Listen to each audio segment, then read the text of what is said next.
Welcome to the Sports Zone. I'm Hillary Hunt. Let me introduce you to my co-hosts. Sitting alongside me are Crystal Rice, Louis Montesi, and Jonathan Barden. We've got a lot to talk about, so let's jump right into things with Mississippi State's Corner.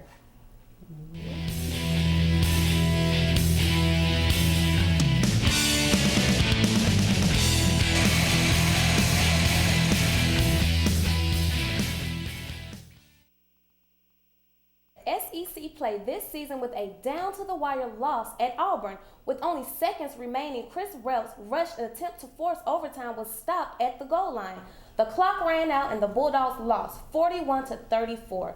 Do you think Mississippi State came ready to play against the Tigers?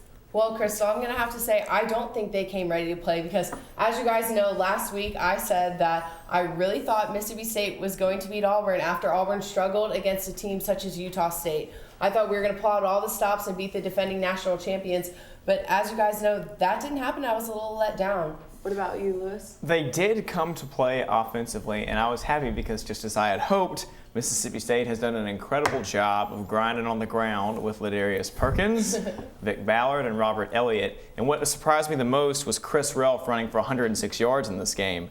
But like I said, Ballard, 135 yards. The Bulldogs have no trouble running the football. That's what I think is their bread and butter. I think what this game really shows us is how much they miss in that front seven. Chris White and KJ Wright from last year, and Josh Boyd and Fletcher Cox really didn't show up on the defensive line like I had hoped they would. That's the biggest analysis I got from the game. You mentioned as soon as we abandoned the pass, it seemed like the team began to struggle on offense. The third quarter, not really, I don't know what word you're looking for there, efficient, so to speak. You get back to the run in the fourth quarter, and then things run smoothly again. Unfortunately, it was too little too late. That being said, I do think the team came out flat. First 3.5 minutes were down 14-0 with a pick six on a bad read by Relf. You can see the linebacker set back on that route, went right off his helmet into the DB's hands. He returns it for a touchdown. When you dig yourself into a hole like that, on the road, you're not going to win a game. Now, Mississippi State will not have long to focus on the loss to Auburn. The Bulldogs have a short week to prepare for another SEC West showdown in their home opener against number 3 LSU on Thursday night. Do you guys think Mississippi State can bounce back in this game?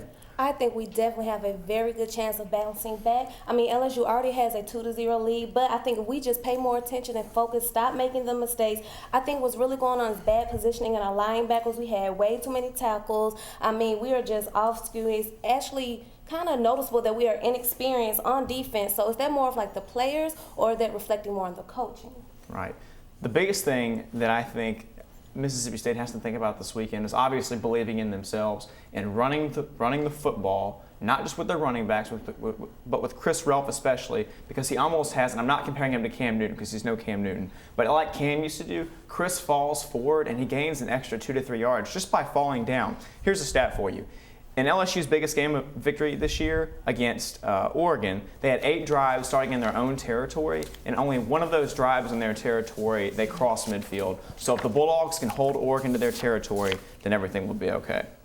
But when we come back, we'll look at Alabama's impressive victory in Happy Valley against Penn State, and later we'll tell you what to expect from Ole Miss in their SEC opener.